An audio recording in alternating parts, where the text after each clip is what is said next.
খারাপ কথা রইটা গেছে, তাই আপনার মাইয়ারে কেউ বিয়া করতে রাজি হইতেছে না। মানে কি খারাপ কথা রটছে?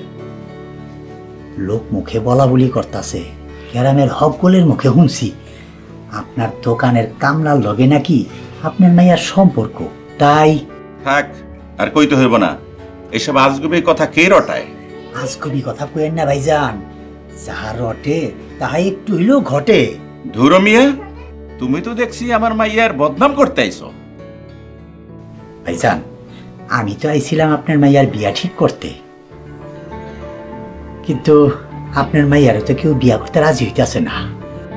তুমি যদি না পারো সোজা কইয়া দাও যে আমি পারুম না। আহা ভাইজান, চেতেন কে? আমি কি কইছি পারুম না? আমার হাতে একটা ভালো পাত্র আছে। পাত্র কি রাজি হইব? আরে রাজি করানোর দায়িত্ব আমার। পোলাটা কেডা? নেতার ডাইন হাত সোহাগ। ধুরো মিয়া, ওই পোলা তো বাদাম না। সেতে ভালো পোলা আর পাইবেন না। ভাইবা দেখেন, আমি আবার আমনে আসি। আসসালামু আলাইকুম।